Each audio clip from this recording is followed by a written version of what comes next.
তো hello guys, আজকে আমরা যেতে চলেছি কলেজে। আজকে এক্সাম রয়েছে। তো এক্সামটা বড় কথা না, এক্সামে আমরা কিছু লিখবো না সেটাও বড় কথা না। বড় কথা হলো কলেজে যাব, গিয়ে কী হবে সেটা পরের কথা। তো চলো যাওয়া যাক কলেজে গিয়ে কী হবে সেটা আমি তোমাদেরকে দেখিয়ে দেবো। তো এক্সামটা আমাদের হবে, তো চলো যাওয়া যাক। আজকে আমি পড়তে বসেছি, দেখতেই পাচ্ছ পড়ছি, কিন্তু পড়ছি না, এটা হচ্ছে ন্যাকামি। আমার ন্যাকামিটা চালু করা যাক। তো চলো গোসলটা করে নিই। তারা গামছাটা রেখে নিই, গামছাটা রাখতে ভুলে গিয়েছিলাম। বালতিটা একটু সরিয়ে নিয়ে আমি পানিটা টেনে নেবো, গোসলটা করে নেবো। চলো অটোয় চলে এসেছি। বেশিক্ষণ তোমাদেরকে আমি লেট করতে চাই না, অটোয় এখন যাচ্ছি, অটোয় করে এখন চলে যাবো কলেজে।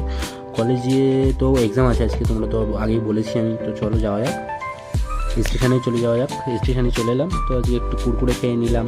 খেয়ে নিয়ে আমরা এবারে যেতে চলেছি বাসে। বাস থেকে আমরা নামবো, নেমে আমরা চলে যাবো কলেজে। এবার কলেজে গিয়ে আমার আইডেন্টি কার্ড নেওয়ার আছে, তো চলো আইডেন্টি কার্ডটাও নিয়ে নেওয়া যাক। এটা আমার আইডেন্টি কার্ড। তো এটা চলে এসছে অনেক দিনের পরে, তো বন্ধুদের সাথে কিছুক্ষণ আড্ডা ইয়ার্কি মেরে নিলাম। আমি দেখতেই পাচ্ছি পাগলের মতো এসে যাচ্ছে, হাসে এরকম। তো আমার বন্ধু আছে একটা ছোট ব্লগার, তো দেখতেই পাচ্ছ আমাদের ব্লগার। প্রচুর জ্ঞানের কথা আমাদেরকে বলে থাকে। তো এর জ্ঞানের কথা শুনতে শুনতে আমাদের দিন দুপুর সবচেয়ে এত ভালো আমাদের নেই, তাও আমরা শুনি। তো আজকে একটুখানি ওকে বিরক্ত করা হচ্ছে, তো বিরক্ত করা চালু করাই যাক, অসুবিধার তো কিছুই নেই। চলো বিরক্ত করি একটুখানি। তো বিরক্ত করে আমরা আজকে বাড়ি চলে যাবো। চলো চলে যাওয়া যাক। তো আমরা চলে এসেছি ট্রেনে দেখতেই পাচ্ছ কত ভিড় হয়েছে।